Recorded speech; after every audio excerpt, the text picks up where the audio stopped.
Bismillahirrahmanirrahim, detyrat e prindërve ndaj fëmijëve. Urora dashurisë së bashkëshortëve dhe vazhdimi i brezit të tyre janë fëmijët. Fëmijët mund të marrin obligimet që i presin në jetë dhe që më të vjetrit të kenë dikë që me besueshmëri t'ia japin në mbrojtje emanetin e madh. Në lartësuar islame, prindrit duhet me kohë të kujdesen për këtë, sepse prej tyre e kërkon Allahu i madhëruar. Ekzistojnë shumë faktorë që ndikojnë në formimin e fëmijëve, por prindrit padyshim janë faktorët më të rëndësishëm, sepse shtëpia e prindërve është shkolla e parë, ndërsa prindrit janë mësuesit e parë prej të cilëve fitohen edhe vetitë e mira edhe vetitë e këqija. Prindrit janë të obliguar që me edukimin e fëmijëve të fillojnë qysh nga vetlindja e tyre. Ngjitja e emrit akika, provimi i parë i pjekurisë së prindërve dhe i vetdijes islame është të ngjiturit e emrit fëmijës. Që emri shënon njeriu, lypet që ai të jetë i bukur, i mirë, sepse e përcjell gjatë tërë jetës, madje edhe pas vdekjes. Në një hadith Muhamedi alayhi salatu wasalam thotë: "Ngjituni fëmijëve tuaj emra të bukur, sepse në ditën e gjykimit do të thirrheni sipas emrave tuaj dhe sipas emrave të baballarëve tuaj." Ngjitja e emrit ka karakter solemn islam. Në ditën e 7 pas lindjes e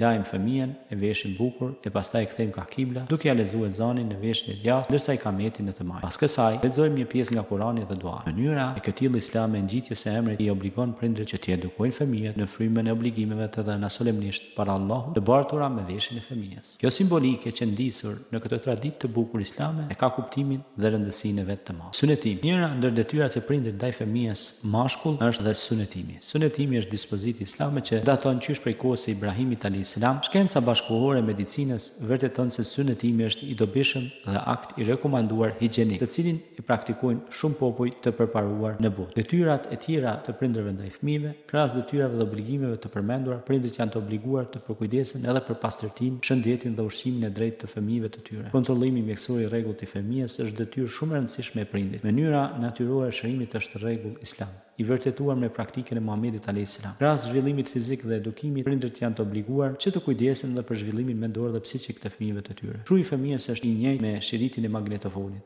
Çka do të sheh dhe dëgjon prej prindërve shpejt e përvetson. Prandaj mësimi i islamit qysh në vitet e mëhershme të jetës është i preferuar. Edhe atë me fjalë dhe vepër është metoda më efikase e edukimit të drejtë të tyre.